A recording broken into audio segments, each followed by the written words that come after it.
busters. I still can't stand the sound of automatic doors sliding open. Even now, 17 years later, something in me tenses up when I hear that soft mechanical hiss. I was 11 in 2008, the year the economy went to hell. My dad had just lost his job at the GM plant outside Flint, and money was tight. But my mom was determined to make Christmas happen anyway. She had that kind of desperate cheer that only single mothers in bad years can manage. When Thanksgiving ended, she told me we'd go out at midnight for the Black Friday sales. It'll be fun, she said, an adventure. We left our house a little after 11:15 p.m. The streets were slick with freezing rain, streetlights shimmering off black ice. I remember how empty everything felt except the parking lots. Those were alive, jammed full, steaming in the cold, like something living and breathing. Our first stop was the big box store off M21. You know the type. Half Walmart, half apocalypse shelter. The line wrapped all the way around the building. People stamped their feet and blew into their hands. Some had tents, some had folding chairs. Everyone looked tired, wired, hungry. Mom parked way in the back, near a dead streetlight. I didn't want to leave the car, but she said we had to, or we'd miss the doorbusters. She was going for a flat-screen TV, something to make the holidays feel normal again. When the doors opened, the crowd surged forward like floodwater. I remember being crushed against the front of a shopping cart, the metal bars pressing into my ribs. People were shouting, laughing too loud, swearing at one another. Inside, it was chaos. Displays toppled, plastic wrapping crunched underfoot. Alarms beeped somewhere. I clung to my mom's coat sleeve, terrified of losing her. She found the TVs stacked near the back. There were maybe 20 of them, and 100 people closing in fast. That's when it happened. A man in a red jacket grabbed one from the pile, and another man snatched it out of his hands. They started shoving each other. Then someone swung a box, and it cracked like thunder. The whole crowd erupted, people yelling, pulling, swinging, even kicking. Mom shouted for me to stay back, but I was already being shoved from behind, tumbling into the mess. I hit the floor. My head bounced off the tile. For a second, I saw nothing but shoes, boots, sneakers, some with blood on the soles. Then I felt hands under my arms, dragging me out. It was Mom. Her face was wild. One side of her lips split open. She didn't even have the TV anymore. We bolted for the front of the store, weaving between overturned carts. A security guard was yelling for people to calm down, but no one listened. A woman near the door was screaming that her husband had been trampled. A man in a hoodie ran past us with a television on his shoulder and a grin on his face.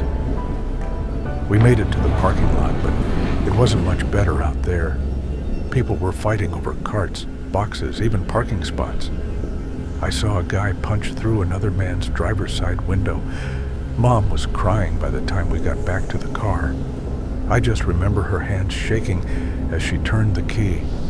The wipers squealed across the windshield, scraping at the sleet. As we pulled out, I looked back toward the store, lit up like a bonfire, and saw police lights flickering blue against the snow. We didn't speak the whole drive home. That Christmas, we didn't have a new TV, but we had each other, and that felt like enough. It wasn't until years later, as an adult, that I looked up what happened that night. There'd been at least 2 injuries at that store, one serious. Someone had been trampled, just like Mom said. A temporary worker trying to hold the doors back when the crowd broke through. Every year since, when the ads start playing on TV and people camp outside stores for deals, I get that same knot in my stomach.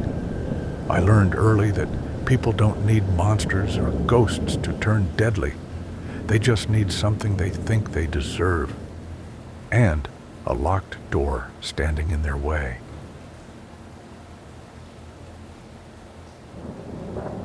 I still think about that night every Thanksgiving.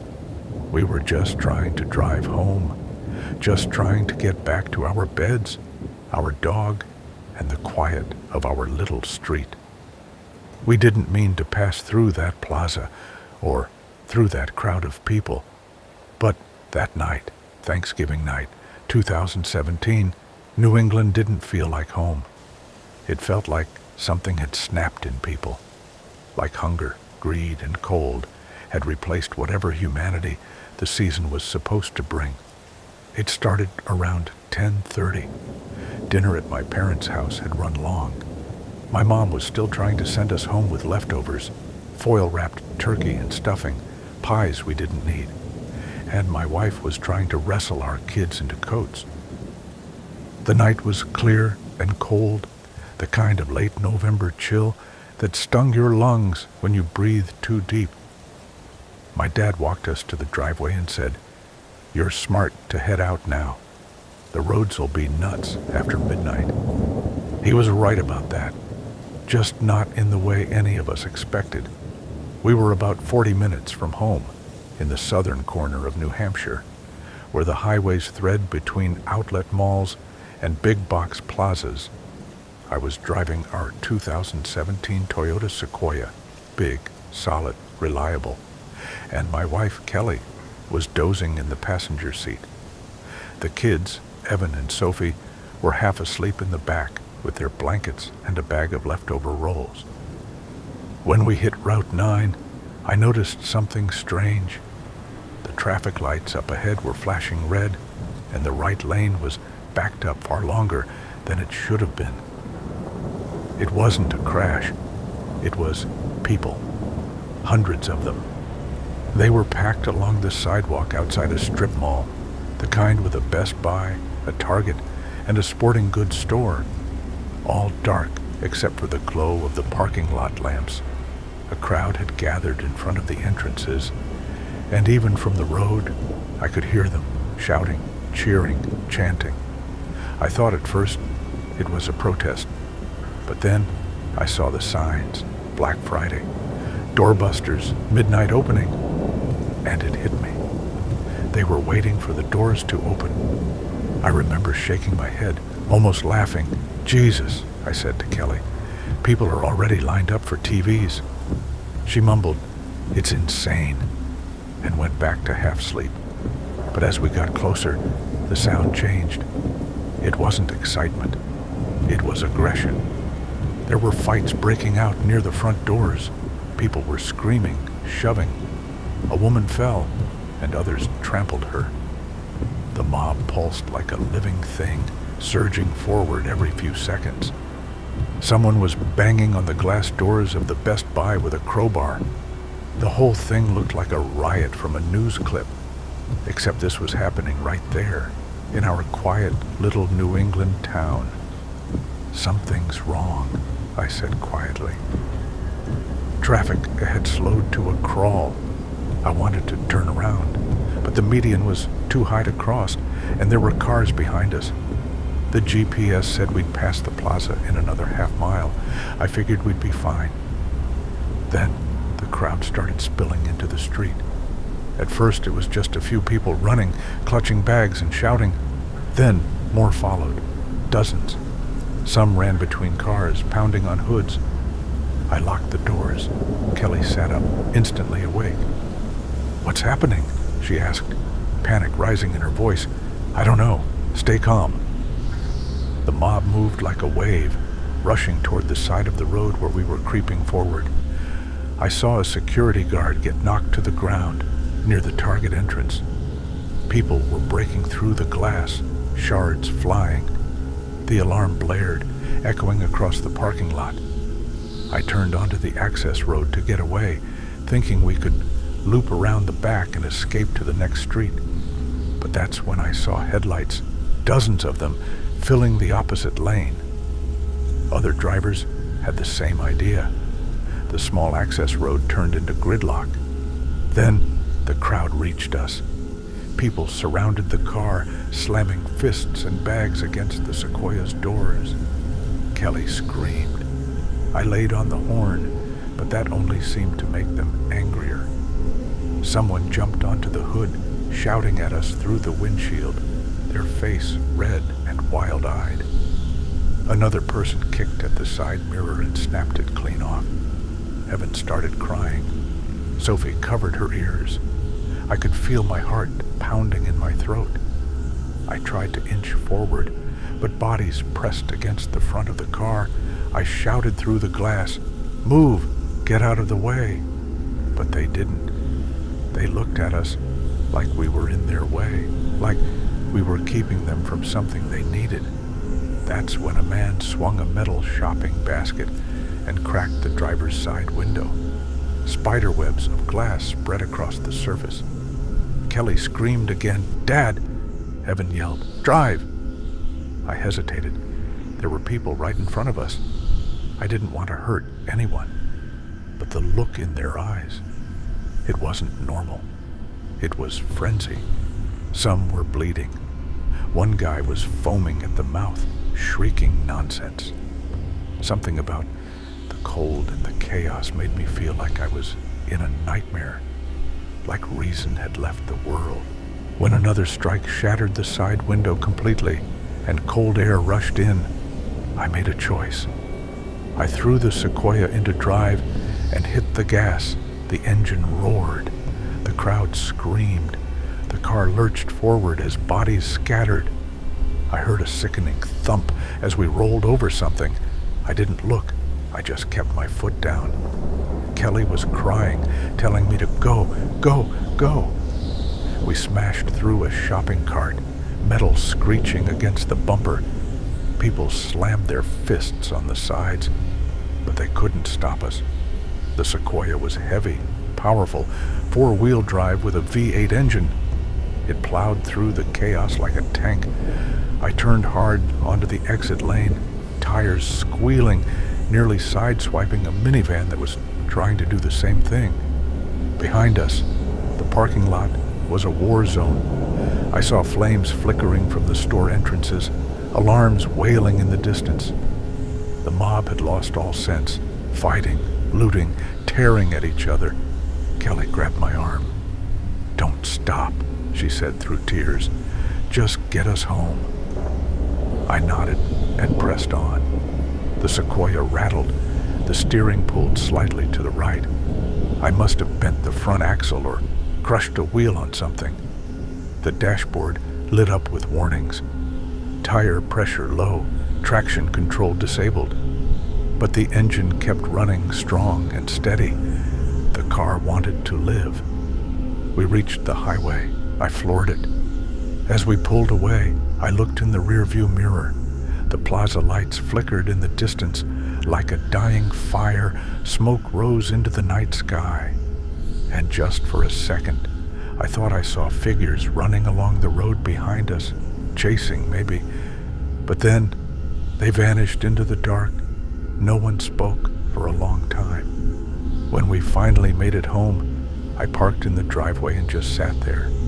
The Sequoia's hood was dented, the windshield cracked, streaked with something I didn't want to identify. Kelly held the kids, still trembling. I turned off the engine and listened to it tick as it cooled. The next morning, the news was everywhere. Black Friday chaos, at least 7 injured in midnight riot. They showed footage from the same plaza. Reporters described it as mass hysteria, crowd-induced panic, isolated violence. They said it started when someone spread a rumor that there were only 10 TVs left inside, and people rushed the doors. But the footage didn't show what we saw. It didn't capture the faces, the eyes, the sound of hundreds of people losing control. I took the Sequoia to the body shop a week later. The mechanic whistled low when he saw the damage. "Damn thing's built like a tank," he said. "You're lucky this didn't total it." He pointed to the front bumper. Embedded in the grille was a piece of torn fabric, black, burned and stiff with something dark. I asked him to throw it out before the kids saw it. That was 7 years ago. Every Thanksgiving night, when we drive home from my parents' house, we take the long way, north through the back roads, far from the plazas and malls. The kids are older now. They barely remember it. But sometimes, when we pass through a small town and I see people waiting outside a store, huddled in the cold, I grip the wheel a little tighter because I know what people can become when they think they deserve something more than everyone else. And I know that steel, gas, and desperation are the only things that stood between my family and that madness. Sometimes, late at night, I still hear it, the pounding on the glass, the screaming, the sound of my tires grinding over something that wasn't quite the road.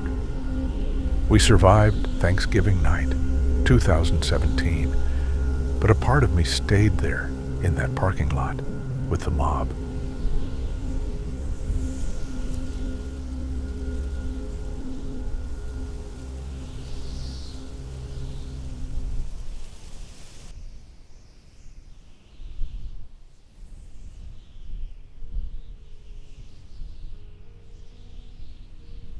I woke early that Thanksgiving morning, as I always did, the smell of coffee pulling me out of sleep before the house stirred.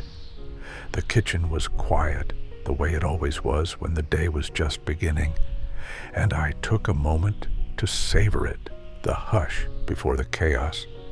I made the coffee strong, black, and let the aroma curl through the small house, chasing away the chill of the November air. It reminded me of her, of Jane, and how she'd always hum softly while she ground the beans and measured the sugar. I'd sit at the table, watching, sipping my own cup, thinking about how much work she made look effortless. The house felt different without her. I had lived in this kitchen for decades, preparing countless meals with her by my side, and now every surface, every utensil carried echoes of her. I moved with familiar motions, scraping last night's crumbs into the trash, wiping down the counters, arranging bowls and plates on the table. Each task was both comforting and heavy with memory, an echo of life before she was gone. By mid-morning, the aromas of roasting turkey, sweet potatoes, and pumpkin pie began to mingle in the kitchen. I'd made most of the dishes myself this year, following recipes I'd memorized by heart. Her voice whispered in my mind as I measured and stirred, offering gentle corrections I hadn't heard in 10 years. I smiled, shaking my head.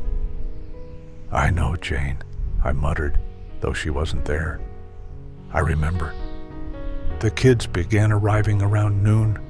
First, my eldest, with his 2 kids in tow. The grandchildren barreled in, laughing and shoving coats onto the floor, squealing at every decoration and piece of furniture. They didn't notice the subtle shift in the air without their grandmother. I watched them, amused and nostalgic, as they darted through the hallway and into the kitchen. One by one, the rest of the family trickled in. My daughter, the youngest grandchild, clutching a hand-knit scarf. Another niece, carrying a dish she insisted I wouldn't be able to make, as well as her mother. The living room filled with chatter, footsteps, the rattle of coats, and the occasional crash of a dropped toy. I could feel the day in my bones, the excitement, the warmth, the minor irritations that come with too many people in a small space. And through it all, I carried a quiet ache, a missing presence that made everything just a little too quiet in certain corners. Dinner was a lively affair. The table groaned under the weight of every dish I had prepared, and the conversation bounced from politics to football to the children's school exploits. There were jokes, accidental spills, and laughter that made the room shake. I caught myself glancing at her empty seat at the head of the table, the one I had kept for her all these years. It felt sacred, almost like an invitation for her to join us if only she could. The kids noticed nothing. Their joy was total and unrestrained. I carved the turkey with the same care I had learned watching her, taking small slices for the children first. The grandkids argued over who got the drumstick, just like they always did. My heart ached and swelled at the same time, remembering that she had loved moments like this, the minor chaos, the laughter, the warm smell of the kitchen. She had been the glue that held the day together. And now I was trying to do it in her absence, doing my best to make the house feel full, even when it wasn't. After dinner, the cleanup began. The kids insisted on helping, though more often than not, they made more mess than they cleaned. I chuckled to myself, washing a plate, while my youngest granddaughter tried to scrub alongside me, leaving smears of food all over the sink. The kitchen was full of sound, the tap running, the clink of dishes, their chatter. And yet, the emptiness she left lingered in the quiet corners, hummed softly as I worked, thinking about how she had always hummed here too. By 10 o'clock, the house had finally grown quiet. The children and grandchildren had all left.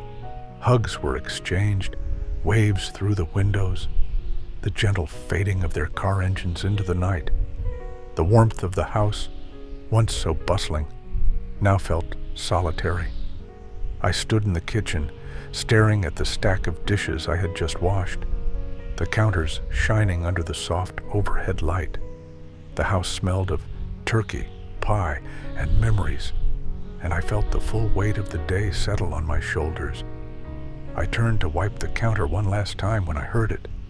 A soft, uncertain voice. "Tom?" I froze. My heart skipped a beat, a jolt that took me back decades.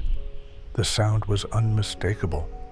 I turned slowly, expecting the empty room, but there she was, or at least some version of her. She shimmered faintly in the kitchen light, her edges slightly blurred, like mist in sunlight. But it was her, the curve of her smile, the tilt of her head, the way her hair fell, just so. She looked confused, but there was warmth in her eyes, a gentle recognition that pierced straight through me. "I didn't mean to miss it," she said, her voice carrying the faint echo of surprise, as if she had simply overslept Thanksgiving. I thought I'd be here for dinner, but I must have..." "Jane," I breathed, stepping forward, my hands trembling. You're here." She blinked, a little startled, and then smiled. "I thought I was late," she said. "I didn't mean to miss it. Everyone looked so happy." Tears welled in my eyes, but not from fear, from joy, relief. A deep, aching kind of happiness I hadn't felt in years. She didn't remember that she had died 10 years ago. She only remembered the one thing she thought she had missed, the one thing that mattered most to her. "It's okay," I said, my voice thick. "You're here now. That's what matters." She floated closer, and I felt the warmth of her presence, the faint scent of her perfume, the subtle shimmer of her ghostly form. For a moment, the years fell away. I could feel her near, just like she used to be. Our old kitchen, our shared routines, the sound of her humming mixing with mine in a familiar, comforting harmony. "I'm so glad." "I didn't miss it," she said softly, looking at the now tidy kitchen, at the empty chairs, at the stack of washed dishes. "They looked so happy. You all looked so happy." "Yes," I whispered, "we did. That's what it's about, Jane. Family. Being together. These little moments. That's the magic of it all." She nodded slowly, and I reached out instinctively. My hand passed through hers like fog, but the gesture didn't feel empty. It felt real. She laughed softly, the sound filling the quiet kitchen like sunlight through a window. And then she began to fade, slowly, like the mist over the lake at dawn. "I'll see you next year," she said, her voice like the wind brushing against the walls. And then she was gone. I stood in the kitchen for a long time after, listening to the house settle, feeling a deep peace I hadn't felt in a decade. The dishes gleamed in the sink. The counters smelled of roasted turkey and pie. The house held the silence of the night, but it was not lonely. It was full of memory, full of love, full of her. I sat down at the table, my hands wrapped around a mug of lukewarm coffee. The quiet wasn't oppressive, it was gentle. It was the pause after the symphony of family, a reminder of the enduring beauty of moments shared and remembered. The holidays, I realized, weren't about perfection or food or gifts. They were about this: warmth, togetherness, the fleeting, precious moments that leave a mark on the heart long after everyone is gone. I went to bed that night with a smile, the memory of her voice and her presence lingering like the softest of blankets. For a brief, perfect moment, she had been there, and that was enough. Enough to remind me that love doesn't truly vanish, that even after 10 long years, she could come back, if only for a moment, to share the warmth of Thanksgiving with her family. I slept deeply that night, surrounded by the quiet and the peace of the house. I dreamed of the children and grandchildren laughing, of the kitchen filled with scents and sounds, of Jane humming softly at my side. And I woke the next morning, heart light, carrying a sense of gratitude that went beyond food and family. It was gratitude for the moments that make life worth living, and for the love that endures beyond years, beyond death, beyond absence. Because in the end, that was the heart of the holidays, a reminder that the people we love are never truly gone. They are here in the memories, in the traditions, in the laughter, and sometimes, if only for a brief, perfect moment, they are here in person, in the warmth of a kitchen, at the heart of a family, sharing a Thanksgiving that no one can ever forget.